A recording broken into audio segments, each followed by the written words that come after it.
নমস্কার, হাই নিউজে সকলকে স্বাগত। সঙ্গে রয়েছে আমি রিম্পি। শুরু করছে নিউজ টুডে, আর শুরুতে চোখ রাখবো আজকের হেডলাইন্সে।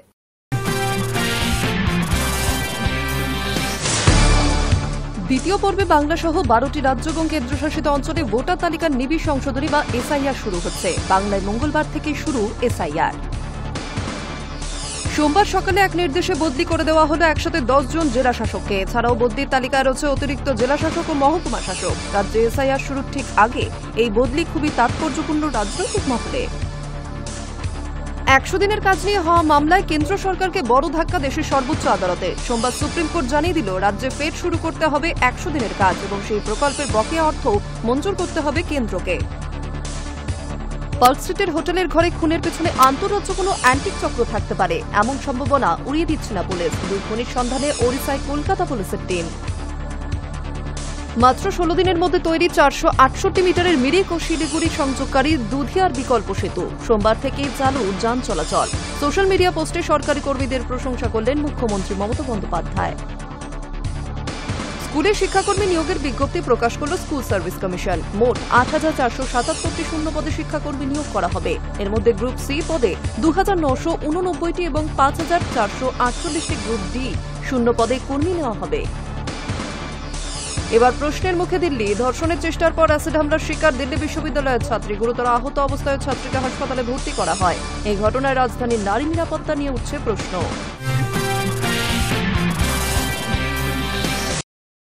ঠিক কি কারণে পার্ক স্ট্রিটের হোটেলের ঘরে খুন হলো যুবক? খুনের পেছনে আন্তঃরাজ্য কোনো অ্যান্টিক চক্র থাকতে পারে, এমন সম্ভাবনা উড়িয়ে দিচ্ছে না পুলিশ। ফলে দুই খুনের সন্ধানে উড়িষ্যা গিয়েছে কলকাতা পুলিশের একটি টিম। ঠিক কি কারণে পার্ক স্ট্রিটের হোটেলের ঘরে খুন হলো যুবক? কোনো মূল্যবান চুরির সামগ্রী হাতানোর উদ্দেশ্যেই পার্ক স্ট্রিটের রফি আহমেদ কিদওয়াই রোডের হোটেলে যুবক রাহুল লালকে দুই আততায়ী খুন করে পালায়, এমন সম্ভাবনা রয়েছে বলেই অভিমত পুলিশের। এমনকি খুনের পেছনে আন্তঃরাজ্য কোনো অ্যান্টিক চক্র থাকতে পারে, এমন সম্ভাবনাও উড়িয়ে দিচ্ছেন না পুলিশ। হোটেলে সিসিটিভি ফুটেজের সূত্র ধরে দুই আততায়ীর মুখের অবয়ব পুলিশের কাছে এসেছে। ওই দুই আততায়ী ওড়িশার বাসিন্দা ও ওড়িশায় তাদের বিরুদ্ধে অভিযোগ রয়েছে বলেই ধারণা পুলিশের। দুই খুনির সন্ধানে ওড়িশা গিয়েছে কলকাতা পুলিশের একটি টিম। উল্লেখ্য, গত শুক্রবার পার্ক স্ট্রিটের একটি হোটেলে 302 নম্বর রুমের বিছানার বক্স খাটের ভিতর থেকে উদ্ধার হয় রাহুল লাল নামে এক যুবকের দেহ। তাকে বিছানার চাদর দিয়ে শ্বাসরোধ করে খুন করা হয় বলে পুলিশের সন্দেহ। গত বুধবার রাতের মধ্যে যুবককে খুন করা হয় বলেও জানতে পারে পুলিশ। পুলিশের সূত্র জানিয়েছে, আগে চুরি ও প্রতারণার ঘটনায় গ্রেপ্তার হন রাহুল লাল নামে ওই যুবক। পার্ক স্ট্রিট থানায় তার বিরুদ্ধে একাধিক অভিযোগ ছিল। চুরির সামগ্রী তিনি ভিন রাজ্যে চোরাই চক্রের কাছেও বিক্রি করতেন, এমনকি অ্যান্টিক চুরি করেও ভিন রাজ্যে পাচার করতেন, এমন খবরও রয়েছে পুলিশের কাছে। এভাবে অ্যান্টিক চক্র ও চোরাই চক্রের কাছে সামগ্রী বিক্রি করে মোটা টাকা লাভ করতেন ওই যুবক। পুলিশের মতে, সম্প্রতি কোনো মূল্যবান চোরাই বস্তু বা অ্যান্টিক সামগ্রী সংগ্রহ করেন রাহুল। সেই বস্তু ভিন রাজ্যে বিক্রির জন্যই যোগাযোগ করেন ওড়িশার চোরাই চক্রের সদস্যদের সঙ্গে। ওই সামগ্রীগুলি পাচার করার উদ্দেশ্য নিয়ে সেগুলি দেখানোর জন্য হোটেলের ঘর ভাড়া করা হয়। যখন এই দুজনকে ডেকে হোটেলের ঘরে রাহুল ঢোকেন, তখন তার সঙ্গে মূল্যবান সামগ্রী ছিল বলেই ধারণা পুলিশের। অনুমান, এরপর 3 জন মদ্যপান করেন, তার মধ্যে দরাদরিও হয়। পুলিশের ধারণা, একজন টাকা আনার নাম করে হোটেলের বাইরে যায়, কিন্তু তাদের আসল উদ্দেশ্য ছিল চোরের উপর বাটপাড়ি। ওই চোরাই বা অ্যান্টিক সামগ্রী হাতিয়ে নেওয়াই ছিল তাদের টার্গেট। তার জন্য তারা রাহুলকে খুনের ছকই কষে। পুলিশের মতে, বিছানার চাদর বা কোনো বস্তু দিয়ে একজনই পেছন থেকে শ্বাসরোধ করে রাহুলকে এবং খুন করা হয় তাকে। এরপর দ্বিতীয় ব্যক্তিকে রাত 11:20 নাগাদ সে ডেকে নেয় এবং দুজন মিলে রাহুলের দেহটি বক্স খাটের ভিতর পুড়ে বন্ধ করে দেয়। এরপর খুনিরা রাহুলের কাছ থেকে ওই মূল্যবান সামগ্রী হাতিয়ে নেয়। রুমের দরজা বন্ধ করে পালিয়ে যায় তারা। সম্ভবত সেই রাতে বা পরের দিন ভোরে বাস বা ট্রেনে করে ওড়িশায় পালায় খুনিরা।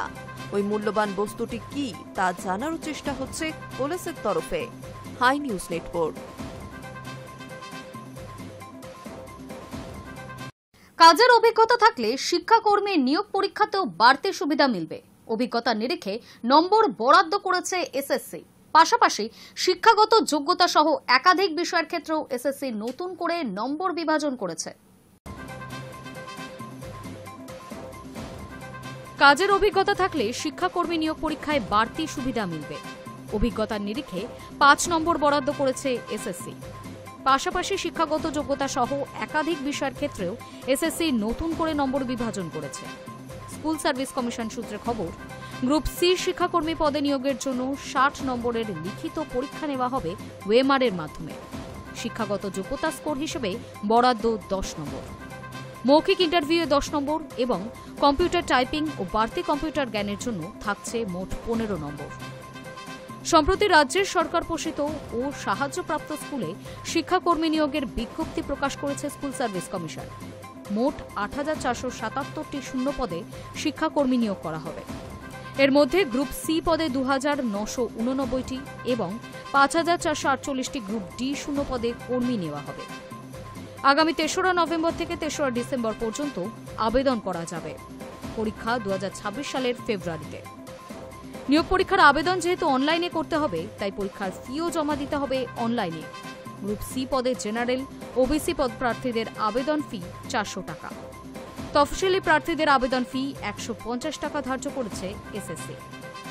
এবার সেই নিয়োগ পরীক্ষার জন্য আলাদা আলাদা নম্বরের বিভাজনের কথাও জানিয়ে দিল কমিশন। উল্লেখ্য, গত এপ্রিলে সুপ্রিম কোর্টের রায় রাজ্যের 25,752 জন শিক্ষক শিক্ষিকা ও শিক্ষাকর্মীর চাকরি বাতিল হয়েছে। শীর্ষ আদালতের নির্দেশ মতো এসএসসি আয়োজিত নয়া শিক্ষক নিয়োগ পরীক্ষায় চাকরিচ্যুত শিক্ষাকর্মীরা বসতে পারেননি। তাদের মধ্যে অযোগ্যদেরও নামের তালিকা এসএসসি সুপ্রিম কোর্টে জমা দেবে। শিক্ষক নিয়োগ পরীক্ষার যোগ্য চাকরিহারা শিক্ষকদের যেমন বাড়তি সুবিধা দেওয়া হয়েছে, তেমনি সুবিধা পাবেন যোগ্য শিক্ষাকর্মীরাও। এসএসসি সূত্রের খবর, এই বাড়তি সুবিধা মর্জি মাফিক নয়। আইনজ্ঞদের পরামর্শ মেনেই নিয়োগের ক্ষেত্রে যা যা সুবিধা দেওয়া হয়, যোগ্য শিক্ষাকর্মীদেরও তাই দেওয়া হচ্ছে। High News Network. কলকাতার যাত্রীদের জন্য এলো আশার খবর। মেট্রোর নতুন সম্প্রসারণ ও পুরনো লাইনের উন্নতি নিয়ে বড় ঘোষণা করলেন কলকাতার মেট্রোর জেনারেল ম্যানেজার শুভ্রাংশু মিশ্র। শুক্রবার কলকাতা মেট্রোর 41তম প্রতিষ্ঠা দিবস উপলক্ষে আয়োজিত অনুষ্ঠানে তিনি জানান, 2026 সালের ডিসেম্বরের মধ্যে নিউ গড়িয়া থেকে এয়ারপোর্ট পর্যন্ত মেট্রো পরিষেবা চালু হয়ে যাবে। ইতিমধ্যেই ওই লাইনের কাজ দ্রুত গতিতে এগোচ্ছে। কলকাতার যাত্রীদের জন্য এলো আশার খবর। মেট্রোর নতুন সম্প্রসারণ ও পুরনো লাইনের উন্নতি নিয়ে বড় ঘোষণা করলেন কলকাতা মেট্রোর জেনারেল ম্যানেজার শুভ্রাংশু মিশ্র। শুক্রবার কলকাতা মেট্রোর 41তম প্রতিষ্ঠা দিবস উপলক্ষে আয়োজিত অনুষ্ঠানে তিনি জানান, 2026 সালের ডিসেম্বরের মধ্যে নিউ গড়িয়া থেকে এয়ারপোর্ট পর্যন্ত মেট্রো পরিষেবা চালু হয়ে যাবে। ইতিমধ্যেই ওই লাইনের কাজ দ্রুতগতিতে এগোচ্ছে। শুধু তাই নয়, 2029 সালের মধ্যে জোকা থেকে এসপ্লানেড পর্যন্ত পার্পেল লাইন চালু করার লক্ষ্য নিয়েছে মেট্রো রেল কর্তৃপক্ষ। একই সঙ্গে পুরনো ব্লু লাইনের সমস্যা স্থায়ী সমাধানেও উদ্যোগ নেওয়া হয়েছে বলে জানান জিএম। তিনি বলেন, ব্লু লাইনের সিগন্যালিং সিস্টেম পুরোপুরি বদলে দেওয়া হবে। সিবিটিসি প্রযুক্তি চালু হলে আরও কম সময়ের ব্যবধানে ট্রেন চালানো সম্ভব হবে। 3 থেকে 4 বছরের মধ্যেই সমস্যার সমাধান হবে। শুক্রবারের অনুষ্ঠানে মেট্রো রেলের অতীত এবং ভবিষ্যতের রূপরেখা তুলে ধরেন জিএম শুভ্রাংশু মিশ্র। তিনি বলেন, চিংড়িঘাটার সম্প্রসারণের কাজ নভেম্বরের দ্বিতীয় সপ্তাহে শুরু হবে। রাজ্য সরকারের সঙ্গে কথা বলে দিনক্ষণও চূড়ান্ত করা হয়েছে। পাশাপাশি তিনি জানান, মেট্রোর আরও 57 কিলোমিটার নতুন পথের অনুমতি ইতিমধ্যেই পাওয়া গিয়েছে। তার মধ্যে 29 কিলোমিটারের কাজ 2026-এর মধ্যেই সম্পন্ন করা হবে, যার মধ্যে 19 কিলোমিটার যাত্রীদের জন্য খুলে দেওয়া সম্ভব হবে। 1984 সালের 24 অক্টোবর এসপ্লানেড থেকে ভবানীপুর পর্যন্ত চালু হয়েছিল দেশের প্রথম মেট্রো। সেই ঐতিহাসিক দিনটিকেই স্মরণ করে শুক্রবার নতুন এসপ্লানেড মেট্রো স্টেশন বিশেষ অনুষ্ঠান হয়। উপস্থিত ছিলেন বিশিষ্ট চলচ্চিত্র পরিচালক অশোক বিশ্বনাথনও। তিনি বলেন, কলকাতার সংস্কৃতি এবং জীবনযাত্রার সঙ্গে মেট্রো ওতপ্রোতভাবে জড়িত। দেশের অন্য শহরগুলিতে মেট্রো সংযোগের প্রেরণাও দিয়েছে কলকাতা। High News Network.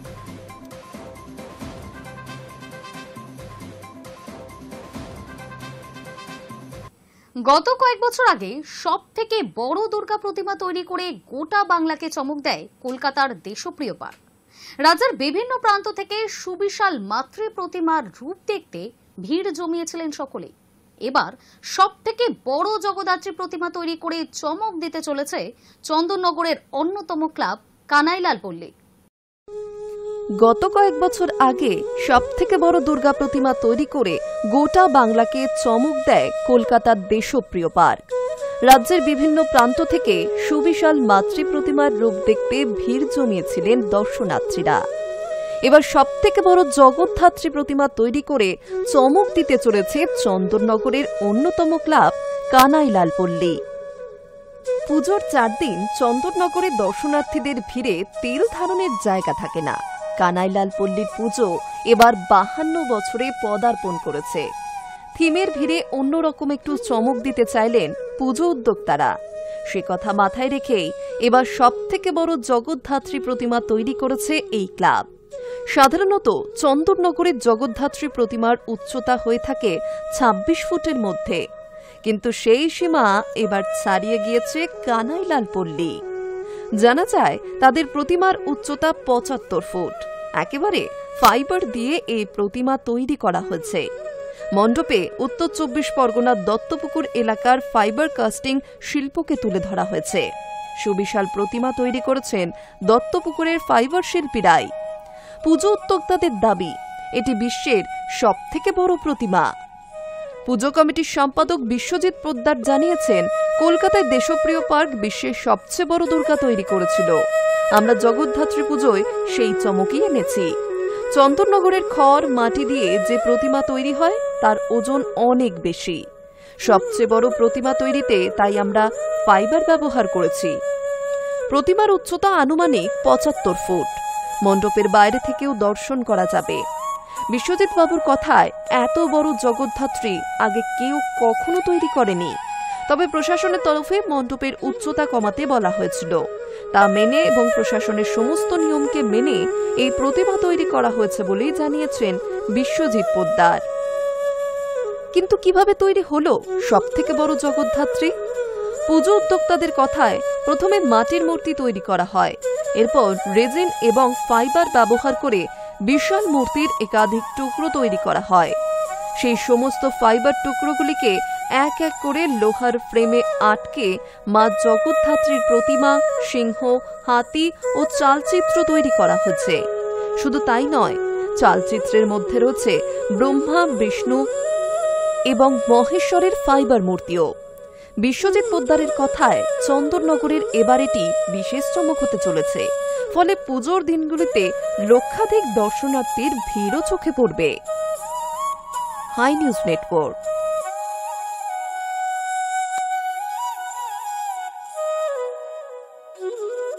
দেশের পরবর্তী প্রধান বিচারপতি সূর্যকান্ত কেন্দ্রকে নিয়োগ প্রস্তাব দিলেন সিজেআই গাভাই। আগামী 23 নভেম্বর অবসর নেবেন প্রধান বিচারপতি বি.আর. গাভাই। আগেই নিজের উত্তরসূরি হিসেবে বিচারপতি সূর্যকান্তের নাম উল্লেখ করেছিলেন তিনি, আর এবার আনুষ্ঠানিকভাবেই সুপারিশ করলেন সেই নামই। দেশের পরবর্তী প্রধান বিচারপতি হতে চলেছেন সুপ্রিম কোর্টের বিচারপতি সূর্যকান্ত। সোমবার প্রধান বিচারপতি বি.আর. গাভাই তাকে নিয়োগের সুপারিশ পাঠিয়েছেন কেন্দ্রকে। আগামী 23 নভেম্বর প্রধান বিচারপতির দায়িত্ব থেকে অবসর নেবেন বি.আর. গাভাই। তারপর ওই চেয়ারে বসতে চলেছেন তারই জুনিয়র বিচারপতি সূর্যকান্ত। আগেই নিজের উত্তরসূরি হিসেবে বিচারপতি সূর্যকান্তের নাম উল্লেখ করেছিলেন সিজেআই বি.আর. গাভাই। এবার আনুষ্ঠানিকভাবে সুপারিশ করলেন সেই নাম। নিয়ম মতো দেশের প্রধান বিচারপতির অবসর গ্রহণের মাসখানেক আগে থেকেই পরবর্তী প্রধান বিচারপতি নিয়োগের তৎপরতা শুরু হয়। সেই মতো 1 মাস আগেই উত্তরসূরির নাম প্রস্তাবের জন্য আইন মন্ত্রক চিঠি পাঠিয়েছিল বর্তমান সিজেআই বি.আর. গাভাইকে। গত সপ্তাহে তার জবাব দিয়েছেন প্রধান বিচারপতি গাভাই। তাতে তিনি জুনিয়র বিচারপতি সূর্যকান্তের নাম সুপারিশ করেছেন দেশের পরবর্তী প্রধান বিচারপতি হিসেবে। এই মুহূর্তে বিচারপতি সূর্যকান্ত সুপ্রিম কোর্টের সমস্ত বিচারপতির মধ্যে দ্বিতীয় প্রবীণ ব্যক্তি। আগামী 23 নভেম্বর সিজেআই গাভাইয়ের অবসরের পরদিন 24 নভেম্বর থেকেই দেশের প্রধান বিচারপতির আসনে বসতে চলেছেন তিনি। বিচারপতি সূর্যকান্ত হবেন দেশের 53তম প্রধান বিচারপতি। সব ঠিক থাকলে হিসাব মতো তিনি 1 বছর 2 মাস এই পদে থাকবেন। High News Network. ধর্ষণের চেষ্টার পর অ্যাসিড হামলার শিকার দিল্লি বিশ্ববিদ্যালয়ের ছাত্রী। গুরুতর আহত অবস্থায় ওই ছাত্রীকে হাসপাতালে ভর্তি করা হয়েছে। কিছুদিন আগে দিল্লি বিশ্ববিদ্যালয় ইঞ্জিনিয়ারিং এর ছাত্রীকে ধর্ষণের চেষ্টার অভিযোগ উঠেছিল। এরপর ফের এই ঘটনায় রাজধানীর নারী নিরাপত্তা নিয়ে প্রশ্ন উঠছে।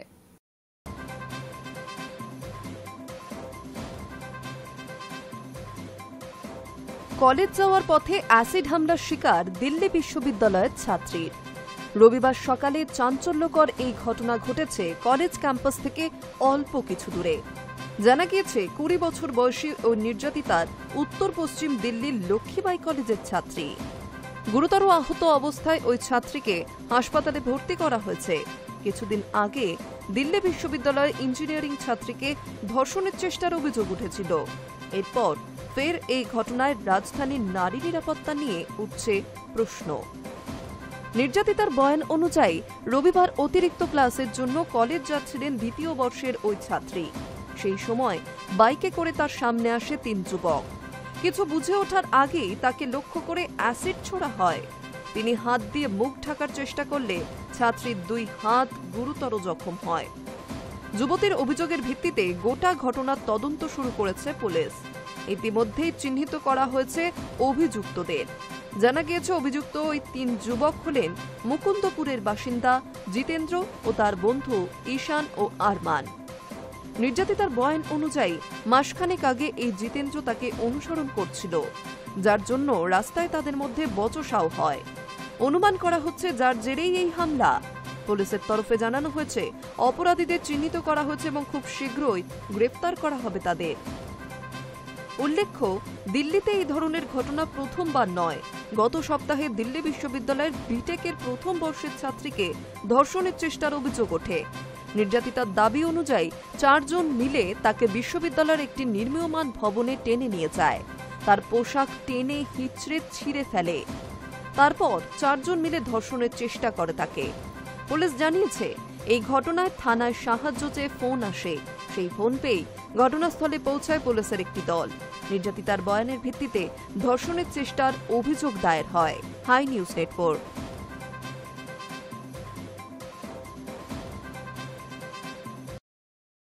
আসবো পরের খবরে। আসিয়ান সম্মেলনের ফাঁকে বৈঠকে জয়শঙ্কর, মার্কো রুবিও দ্বিপাক্ষিক সম্পর্ক এবং অন্যান্য বিষয় নিয়ে আলোচনা করেছেন 2 নেতা। এছাড়াও 2 দেশের বাণিজ্য চুক্তি নিয়েও কথা হয়েছে 2 নেতার মধ্যে। কুয়ালালামপুরে চলছে আসিয়ান সম্মেলন। রবিবার ভার্চুয়াল পদ্ধতিতে ভাষণ দিয়েছেন ভারতের প্রধানমন্ত্রী নরেন্দ্র মোদী। সোমবার ভারতের বিদেশমন্ত্রী এস জয়শঙ্করের সঙ্গে বৈঠক হয়েছে মার্কিন বিদেশমন্ত্রী মার্কো রুবিও। জানা গিয়েছে দ্বিপাক্ষিক সম্পর্ক এবং অন্যান্য বিষয় নিয়ে আলোচনা হয়েছে 2 নেতার। এছাড়াও 2 দেশের বাণিজ্য চুক্তি নিয়েও কথা হয়েছে 2 নেতার মধ্যে। 2 দেশের মধ্যে চলছে বাণিজ্য চুক্তির বৈঠক। জানা গিয়েছে এই চুক্তি প্রায় পাকা হয়ে গিয়েছে। শেষ মুহূর্তের কিছু আলোচনা এখনো বাকি। এরই মাঝে 2 নেতার বৈঠকের দিকে নজর ছিল রাজনৈতিক মহলের। এই বৈঠকের কথা সমাজ মাধ্যমে জানিয়েছেন জয়শঙ্কর। নিজের এক্স হ্যান্ডেলে একটি পোস্টে তিনি লিখেছেন, আজ সকালে মার্কো রুবিওর সঙ্গে দেখা হয়েছে কুয়ালালামপুরে। দ্বিপাক্ষিক সম্পর্ক সহ অন্যান্য আঞ্চলিক এবং বিশ্বের অন্যান্য বিষয়ে কথা হয়েছে তার সঙ্গে। রুবিওর সঙ্গে বৈঠকের পাশাপাশি রবিবার মালয়েশিয়ার প্রধানমন্ত্রী আনোয়ার ইব্রাহিম, সিঙ্গাপুরের বিদেশমন্ত্রী ভিভিয়ান বালাকৃষ্ণন এবং থাইল্যান্ডের বিদেশমন্ত্রী সিহাসাক ফুয়াংকেটকেও এর সঙ্গেও বৈঠক করেছেন জয়শঙ্কর। নয়াদিল্লি ও ওয়াশিংটনের মধ্যে কূটনৈতিক সম্পর্ক নানা মোচড় দেখা গিয়েছে বিগত কয়েক সপ্তাহে। শুল্ক বোমার পর সম্প্রতি ভারতকে ভিসা বোমা দিয়ে আঘাত করেছেন মার্কিন প্রেসিডেন্ট ডোনাল্ড ট্রাম্প। H-1B ভিসার নিয়মে পরিবর্তন হয়েছে। ভিসা পাওয়ার জন্য বিরাট অঙ্কের ফিও ঘোষণা করেছেন তিনি। এরপরেই নিউ ইয়র্কে রাষ্ট্রসংঘের সাধারণ পরিষদের অধিবেশনের ফাঁকেই সাক্ষাৎ করেন বিদেশমন্ত্রী এস জয়শঙ্কর ও মার্কিন বিদেশ সচিব মার্কো রুবিও। তারপরেই গুরুত্বপূর্ণ মন্তব্য করেন মার্কিন বিদেশ সচিব। সাফ জানান, ভারতের সঙ্গে আমেরিকার সম্পর্ক অত্যন্ত গুরুত্বপূর্ণ ওয়াশিংটনের কাছে। দ্বিপাক্ষিক বাণিজ্য, কোয়াড প্রসঙ্গেও ইতিবাচক বার্তা দেন রুবিও। High News Network. পাক প্রধানমন্ত্রী শাহবাজ শরীফ এবং সেনা প্রধান আসিম মুনিরকে ভালো মানুষ বলে সার্টিফিকেট দিয়েছেন মার্কিন প্রেসিডেন্ট ডোনাল্ড ট্রাম্প। এর মাঝে মার্কিন বিদেশ সচিব মার্কো রুবিও দাবি করলেন, পাকিস্তানের সঙ্গে সম্পর্ক রক্ষা করতে গিয়ে ভারতের সঙ্গে বন্ধুত্ব নষ্ট করবে না আমেরিকা।